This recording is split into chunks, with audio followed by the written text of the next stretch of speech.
തമിഴ്നാട്ടിലെ മുരുകൻ എന്ന ദൈവത്തിനുള്ള പ്രാധാന്യം എത്ര വലുതാണെന്ന് നമുക്ക് നല്ല രീതിയിൽ അറിയാം. കാരണം ഒരു ഭാഷയുടെയും ജനതയുടെയും അല്ലെങ്കിൽ തന്നെ തമിഴ്നാടിന്റെ ഒരു ദൈവമായാണ് അവർ മുരുകനെ കാണുന്നത്. ഈ മുരുകന്റെ കഥ തന്നെ രണ്ട് രീതിയിലാണ് ശരിക്കും പറയപ്പെടുന്നത്. അതിലൊന്ന് നമ്മളുടെ പുരാണങ്ങളുമായി ബന്ധപ്പെട്ടിട്ടുള്ളതാണ്. ദേവന്മാര് അസുരരാജാവായ സൂര്യപത്മന്റെ മുന്നിൽ യുദ്ധം ചെയ്ത് തോൽക്കുകയും സ്വർഗരാജ്യം പോലും അവർക്ക് ആധിപത്യം ഇല്ലാതാവുകയും ചെയ്ത സമയത്ത് അവർ മഹാദേവനെ കണ്ട് സങ്കടം പറയുകയുണ്ടായി. അപ്പോൾ ശിവന്റെ കണ്ണിൽ നിന്ന് 6 അഗ്നിജ്വാലകൾ ഉണ്ടാവുകയും ആ ജ്വാലകൾ ഗംഗയിൽ പതിക്കുകയും ഗംഗയിലൂടെ ശരവണപ്പൊയ്കയിൽ എത്തുകയും ചെയ്തു. പിന്നീട് ഈ അഗ്നിജ്വാലകൾ 6 കുട്ടികളായി ജനിക്കുകയും ചെയ്തു. 6 കാർത്തിക സ്ത്രീകൾ ആ കുട്ടികളെ വളർത്തുകയും പിന്നീട് പാർവതി ദേവി ആ കുട്ടികളെ നെഞ്ചോട് ചേർക്കുകയും ചെയ്തപ്പോൾ ആ 6 കുട്ടികളും ഒന്നു ചേർന്ന് ഒരു കുട്ടിയായി മാറി എന്നാണ് കഥ.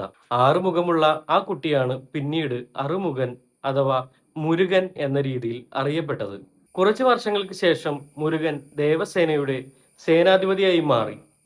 കയ്യിൽ ഒരു വേൽ മാത്രമുള്ള മുരുകൻ, എതിർവശത്ത് ഒരുപാട് ശക്തികളും ഒരുപാട് മന്ത്രവിദ്യകളുമുള്ള സൂര്യപത്മൻ. ദിവസങ്ങളോളം നീണ്ടു നിന്ന യുദ്ധത്തിൽ രക്ഷപ്പെടുവാൻ വേണ്ടി സൂര്യപത്മൻ പല രൂപങ്ങളും സ്വീകരിക്കുകയുണ്ടായി. എന്നാൽ മുരുകൻ തന്റെ വേൽ കൊണ്ട് ഇതിനെയെല്ലാം പ്രതിരോധിച്ചു. അവസാനം സൂര്യപത്മൻ ഒരു വലിയ മരമായി മാറുകയുണ്ടായി.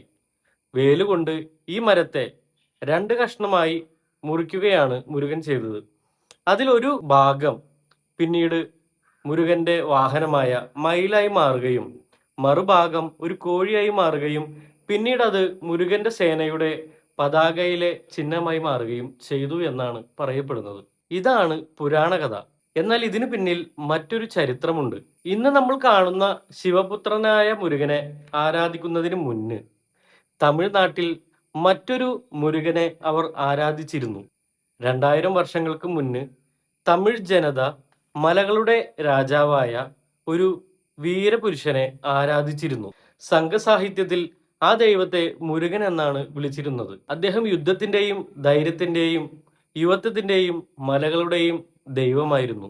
പിന്നീട് വടക്കേ ഇന്ത്യയിൽ ഉണ്ടായിരുന്ന ആളുകൾ സ്കന്ദൻ എന്ന ദൈവസങ്കല്പവുമായി ഈ മുരുക സങ്കല്പം ലയിപ്പിക്കുകയുണ്ടായി. അങ്ങനെ നമ്മൾ ഇന്നറിയുന്ന മുരുകൻ എന്ന ദൈവസങ്കല്പം രൂപപ്പെട്ടു. അതുകൊണ്ടാണ് ഇന്നും തമിഴ്നാട്ടിൽ മുരുകനെ തമിഴ് കടവുൾ എന്ന് വിളിക്കുന്നത്. അതുകൊണ്ട് തന്നെ മുരുകൻ എന്നത് ഒരു ഇതിഹാസ കഥാപാത്രമായി മാത്രമല്ല അവർ കാണുന്നത്. അവരുടെ ചരിത്രത്തിന്റെയും വിശ്വാസത്തിന്റെയും ഭാഷയുടെയും ദൈവമായാണ് മുരുകനെ അവർ കാണുന്നത്.